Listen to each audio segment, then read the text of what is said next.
اس وقت ہمارے پاس موجود ہیں جو بھائی اس کان کے اندر کام کرتے ہیں، تو ان سے پوچھتے ہیں کہ ہم اس وقت کہاں پہ کھڑے ہیں اور اس سے اوپر کتنی منزلیں ہیں، وہ ابھی اپنا بتاتے ہیں۔ سب سے میرا پہلے نام ملک کمال ہے اور میں سالٹ مائن کے اندر ایک مائن گائیڈ ہوں۔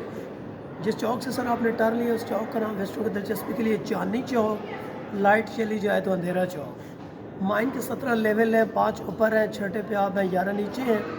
تقریباً 200 سال ہو گئے سر یہاں سے نمک کو نکالتے ہوئے۔ ایک اندازے کے مطابق 20% بھی نمک اب تک یہاں سے نہیں نکلا ہے۔ جس جگہ کے اوپر آپ لوگ کھڑے ہیں یہاں سے 300 فٹ ڈیپ کام ہو رہا ہے، 300 فٹ نیچے کام ہو رہا ہے۔ یہاں کی خاص بات، آپ 10 کلومیٹر بھی چلیں گے سانس نہیں چڑھے گا۔ یہ آستما پیشنٹس کے لیے بہت اچھے ہیں، انگلینڈ امریکہ سے لوگ آتے ہیں سانس کا علاج کروانے کے لیے۔ ابھی آپ کوشش کریں جی سر، ابھی آپ کوشش کریں لمبے لمبے سانس لیں، لیکن ایک بات کا خاص خیال کرنا ہے، زیادہ لمبے بھی نہیں لینے، ایسے نہ ہو کہ دوبارہ سانس آنا ہی بند ہو جائے۔ شکریہ 50 سر۔ فٹ کی جگہ سے نمک کو نکال لیتے ہیں، 50 فٹ جگہ بطور پلر چھوڑ دیتے ہیں۔ یہ جو آپ نے پانی دیکھا ہے یہ پانی منرل واٹر سے بھی قیمتی پانی ہے۔ اس پانی سے سرف، صابن، شیمپو بن رہے ہیں۔ پانی کی سر جی خاص بات یہ اگر اللہ نہ کرے کہ اس کے اندر کوئی گر جائے تو ڈوبے گا نہیں۔ لیکن اس سر کی ہم گہرائی کسی کو کتنی ہے پانی کی؟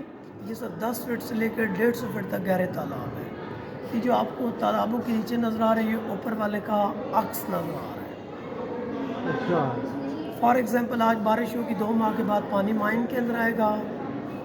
یہ دنیا کی دوسری بڑی مائن اور ایشیا کی پہلے نمبر کے اوپر ہے۔ جو دنیا کی پہلی ہے پولینڈ کے اندر ہے کراکو سالٹ مائن۔ جب بارش ہوتی ہے تو آگے تالاب ہے وہاں سے پانی آتا ہے، اور جب زیادہ بارش ہوتی ہے اور جب زیادہ پانی آتا ہے پھر کانپیں ٹانگنا شروع ہو جاتی ہیں۔ اس کے بعد آپ لوگ موو کریں گے مینار پاکستان لاہور، اس کے بعد آگے چلیں گے۔ شکریہ سر۔